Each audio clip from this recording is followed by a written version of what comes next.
Welcome to the Ask Faleskini Podcast with a guest. I'm proud to present Betsy Pake. Betsy, welcome to the show. Please tell us more about yourself. What is your story? Hi there. Well, thanks for having me on. I think I have a lot of stories, Peter, but I think the one that will resonate the most is really my story of my own life in my 50s of deciding that my marriage had come to a conclusion. I think that's a really hard place for a lot of people to get to. We don't necessarily dream when we're young kids about growing up and then being single at mid 50s. And so, the work that I do in the world is helping women make this big decision on whether to stay or leave. And the reason I think I can do that so well is not only because of my training and this, the work that I do, but also because I went through it. I was in a really unhappy marriage for a long time and tried to work things out. And I always say, like, I got the bravery to leave. I leaned into hope and tried to see if we could work things out. And when it didn't work out, I had the wisdom to know, that this had come to a conclusion and that I could reinvent my life for myself in midlife. Okay, amazing. Let me play the devil's advocate here. and Okay. um, so, most modern theories or doctrines, I don't know how we want to call them, they are all about leave your marriage if you're not okay there. But Yeah. what do you think?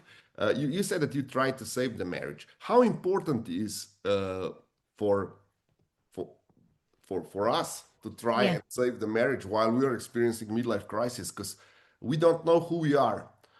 We don't know what will happen next because the life has changed. The children are no longer with us. They're grown up now. Everything is changing. Economy is changing. We don't have a problem with money anymore Yeah. because we made some money, so we're well off and Yeah. stuff like that. But so our role is different. We're not there to make money to meet our basic needs. Now we want something better or the next level, and we want to be prepared for the next 50 years of our life.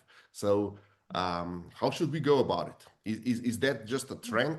It's is it necessary to to get divorced? Is there like a half time of our life? Why should we do it? What's Yeah, your I point?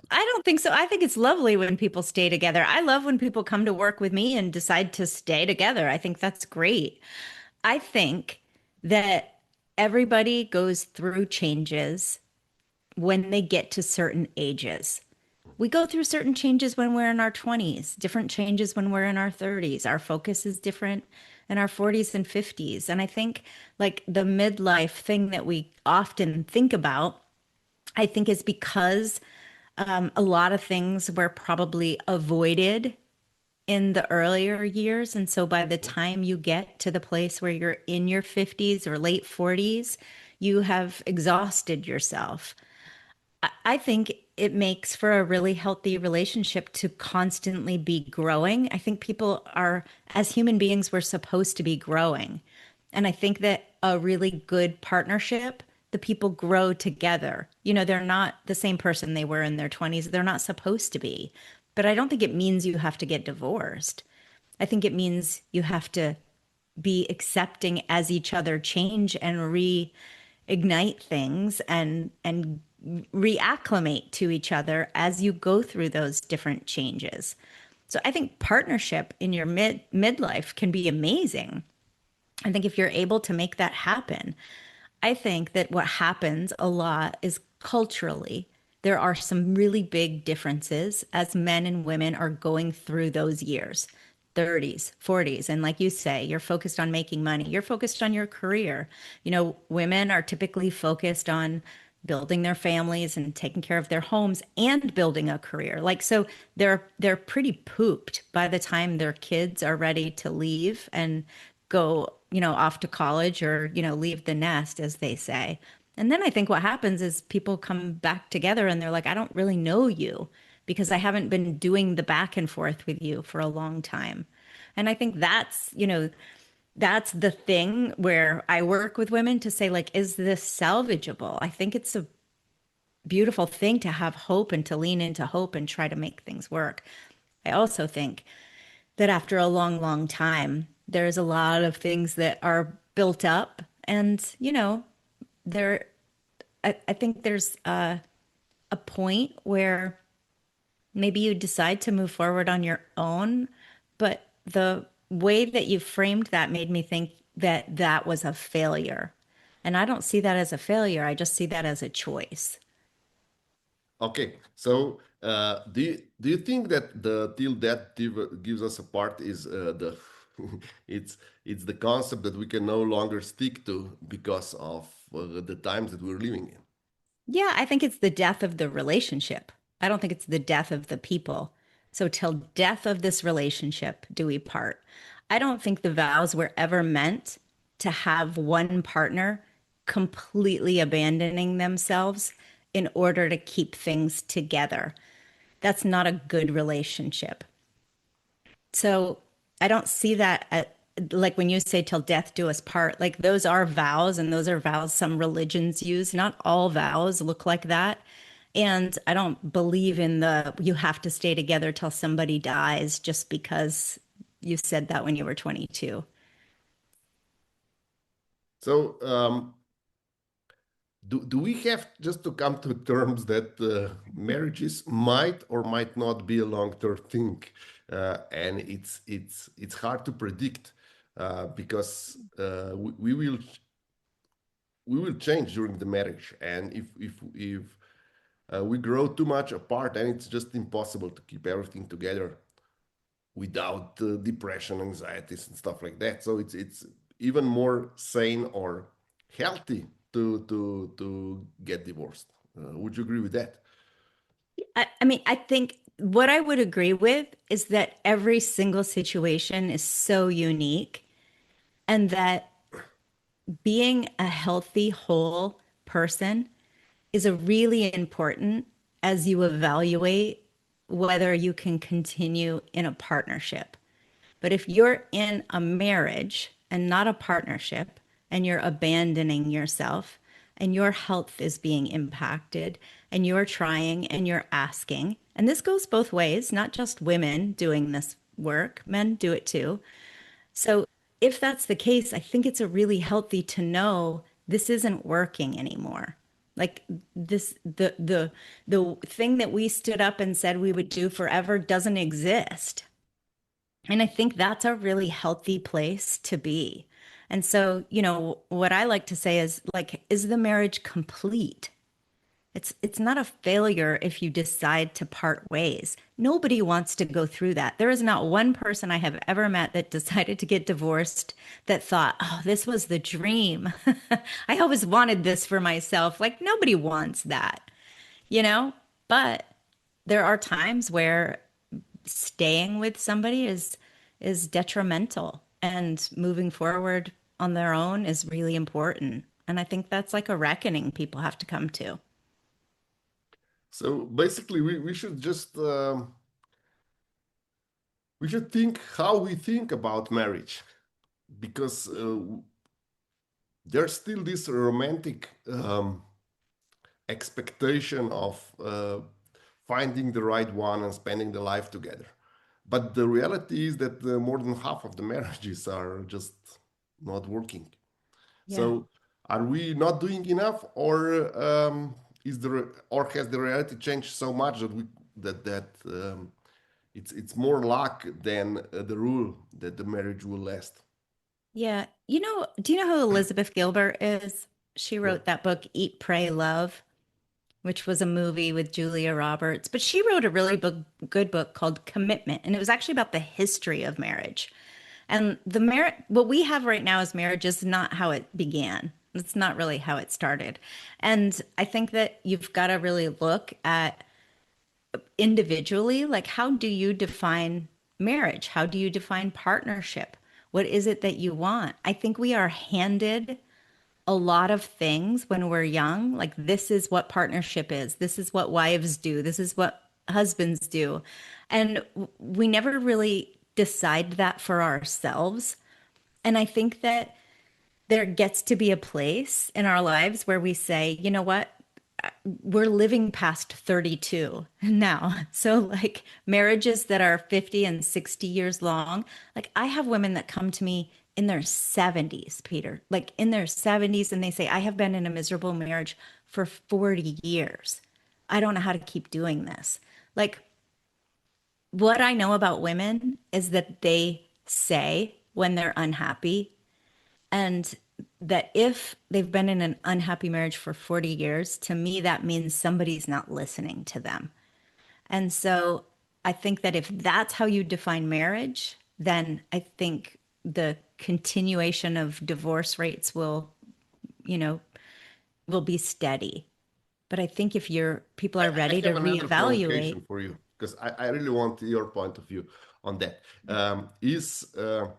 Is it possible that we no longer have an a handling mechanism how to handle our misery in the marriage anymore? And we don't well, the yeah, I mean, survival. the way we managed it before was that women absorbed it, Yes, and women aren't doing that anymore. yes. Yeah. So So it's basically, not, yeah. So the way the old mechanism doesn't work. Yeah. it's not applicable anymore. And Mhm. so instead of handling it or absorbing it, as you call it, we just go and divorce. So, No, that's unfair.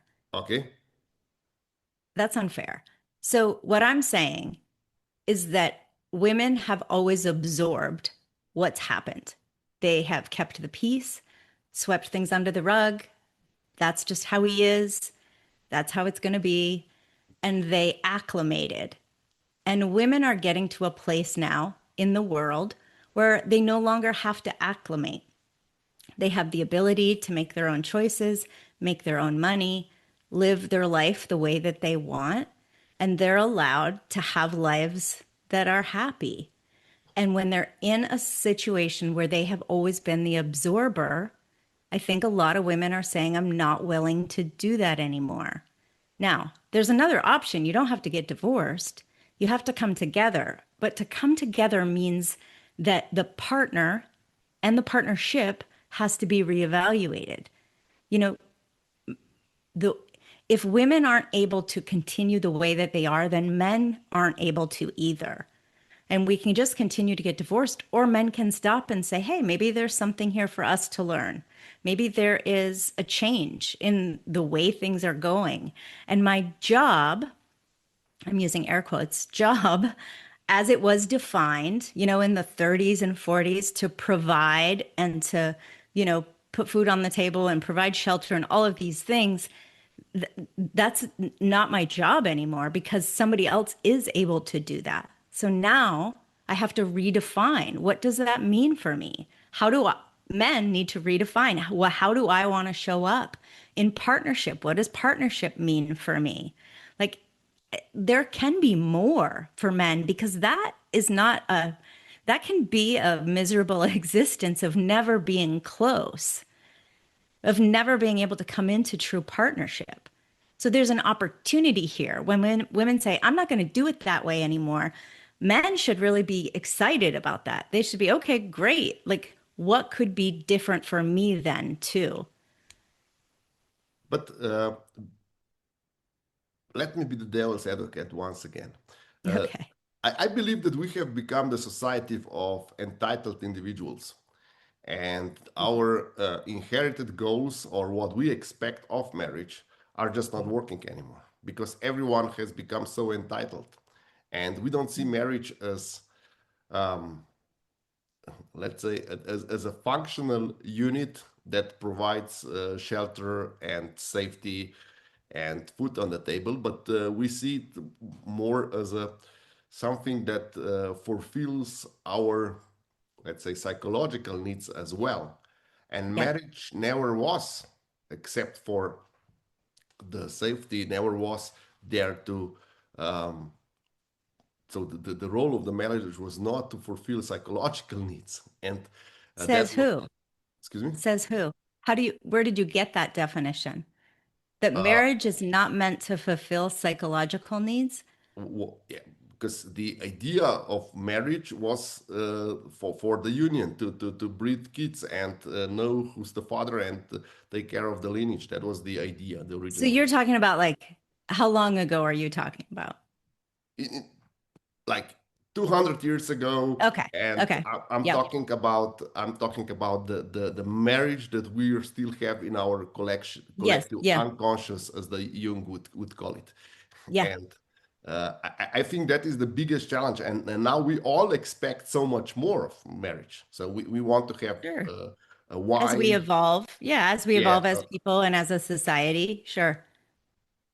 and we are expecting so much more of marriage, and I believe that is the key to our disappointments, because we Mm. expect so much more. Is it realistic that you have your partner, your psychotherapist, your friend, and everyone in the same person? Is that Yeah. even realistic? Mm. It's interesting that that's how you would define what women are looking for now, because I don't think that's what women are looking for. Women actually have really good relationships typically. They have a lot of outside friendships and other interests.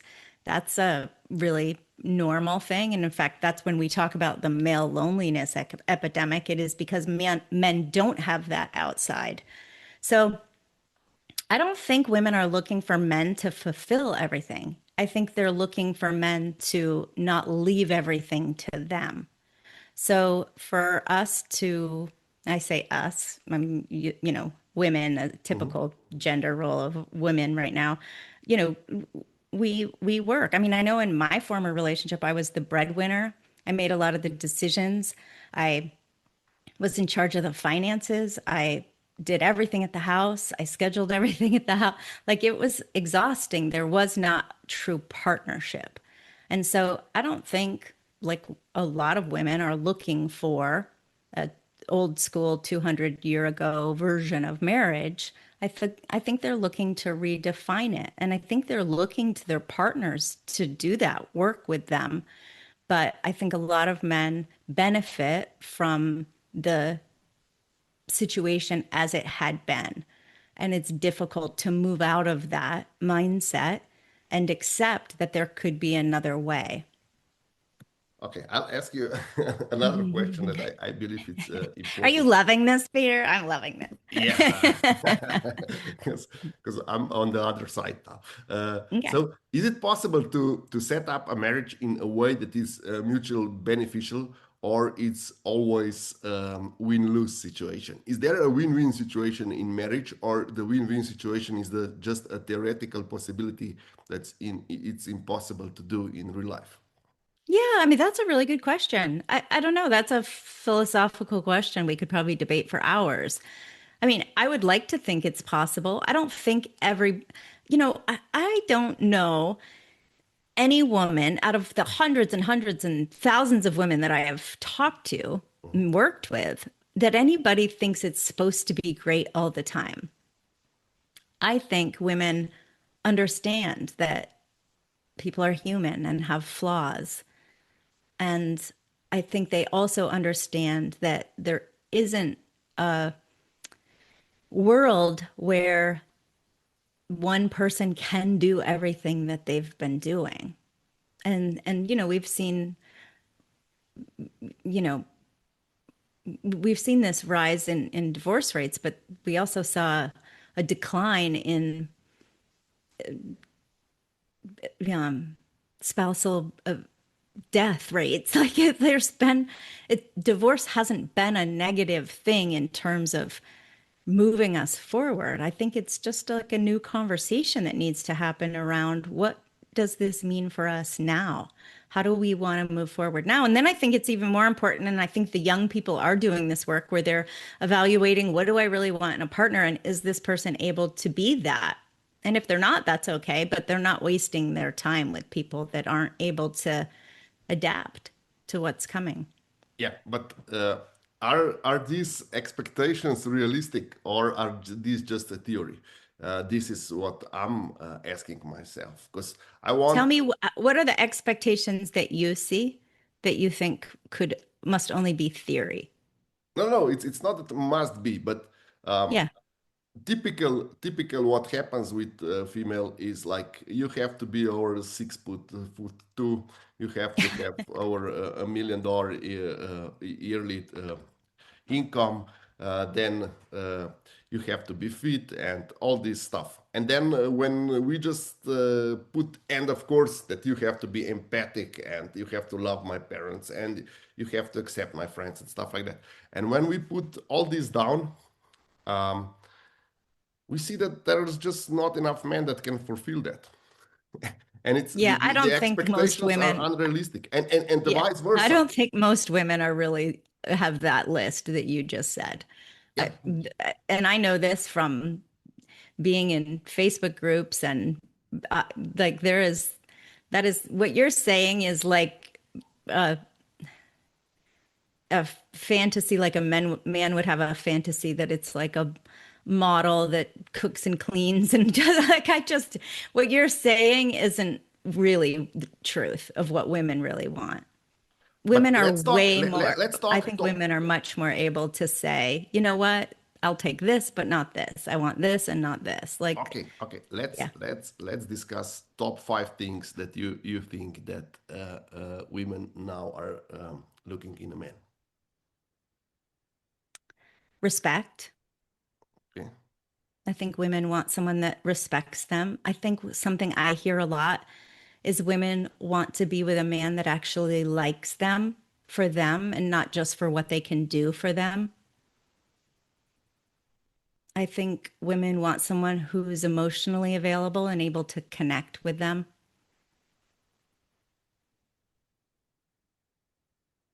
I would say those would be the things that come to my mind Okay. as I So think about. yeah, the emotional availability is a huge challenge because because it's easy to say be emotional available, but when does emotional availability go into emotional abuse? That is the thin line there. Wait, And what's a tell me what you mean by that. What do you mean there's a thin line between emotional availability and emotional abuse? if We may have different definitions of emotional availability. yeah, so for example, um, a man needs to be able to accept and process emotion from their female partner, and Woman, that is yeah, woman. and that can be overwhelming. And Then go to therapy. Like being able to have hard conversations that are emotionally based with another human should, if it's overwhelming, you need to go get help. no, Okay. no, Well, no, we'll just because agree to disagree. especially But that's why especially women aren't with you. Like, that's why women aren't choosing men like that anymore. yeah, the idea of being emotionally available Hmm. is like yeah, that's just either you are emotionally available or you're not, and it doesn't work like that. You can be emotional available today, but tomorrow you're not because you have some things to think Oh, about well, or business and yes, but stuff that like that. doesn't mean you're not emotionally available. That means that Yeah, your but capacity is how do you different. know that Your your clients are capacity can not be different clingy? from And day to day. Yeah. yeah, but there's a But thin that's not line. emotional availability. That's capacity, Peter. Okay, Yeah. potato. It's there's No, a it's a different huge definition. I mean, get a dictionary. It's a different definition. yeah.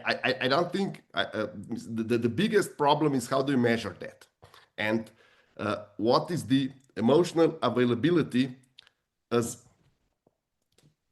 you can define it, but how will you define it in time? In for example, in 20 days, in the month, or in 1 month? Well, that's when individuals, that's why I'm saying you can't put a blanket thing. This is like one person, like I might be fine with someone that's emotionally available twice a week because my capacity is different than somebody else's. Yeah, So that's why you that have is to, where that's why I'm it's like, getting at. That yeah, is, that's why I think what you're saying is right of like, you've got to find your person and you've got to find somebody you're compatible with in that way. but what if a person like that does not exist? Then you stay single. Yeah, then you stay single till you find them. what if you never find them because your Then you live a criteria? wonderful life. You go and you build your life. Your life doesn't depend on having a partner. A partner should be an add-on, something that adds to your life, not something you settle for. So you go and build your life. You build your career, you travel, you have friendships, you do things. Is it possible to have a fulfilling life without partner? Oh my God, I have a wonderful life. I travel all over. I have a beautiful career. I have close, close friends. I do loads of things. Yeah, I have a pet that I love. Yeah. Yeah. Okay. Yeah, like I'm not missing anything. If I brought somebody else in, it'd be a cherry on top. It's not because I need them to fill something in me. Like do not want to be with somebody that needs me to fill something in them. That's a disaster relationship waiting to happen. I want someone that has a wonderful life that I can be a part of. Like that's a bore if you've got to make somebody's life. Yeah. Yeah, and I think women don't want to do that anymore. Yeah. Yeah. Okay. But we have, Yeah. for example, a social life should be one fourth of our life, for example, or at least one fourth of our brains are or is constructed for social interactions. And then if we go further in, I know I'm a materialistic in this, but then there is a part of a brain for partnership, and if you don't use it, you can of course compensate it with other things. But is there is that a fulfilling life? And we're back to definitions again. Yeah. So tell us more how you help your clients um, decide, and what's your way. Are there conversations? Do you have books that you propose to read? How you go about your work? Yeah, yeah. I mean, my work has a lot of different aspects to it. We have a curriculum, that we use to be able to just teach some of the skills that I think are really necessary to be able to know yourself really well. One of the things that I often say is stop asking him to change. Like, he is who he is, accept who he is, Mhm. decide who you are, what you want, if he's able to meet this, know what your standards are and what your values are, communicate those with him. And if he's able to meet your standards and you're able to meet his standards, then you can renegotiate things from there and reconnect in a different way. I think what's happened in a lot of cases is that women have abandoned for so long, they don't really know who they are. And I think that's a really important part of whether you fix your marriage or you decide to leave, is you have to really reclaim yourself first. And that's the most important piece. And I always say, like, as flippant as it sounds, but that has nothing to do with him. Like, stop centering him. And, women tend to put a lot of energy towards, like, if he would just do this thing, would be okay. Like, stop. Like, don't stop. And give all that energy to yourself and figure out who you are, get settled, understand yourself, know how to know what it is that you want, and then move forward from that place. So that's really the work that I do with women as they try to make these big choices. Mhm. Betsy, before we finish, where can our listeners and viewers get in touch with you? Yeah, you can find me on Instagram. It's just my name, Betsy Pake, like a cake, but with a P. So Betsy Pake. They can find me on my website, Betsy Pake, and I have a free master class there if they want to learn more about some of the work that I do. Amazing. Betsy, thank you for being my guest tonight, and thank you for all the insights. Yeah, thank you.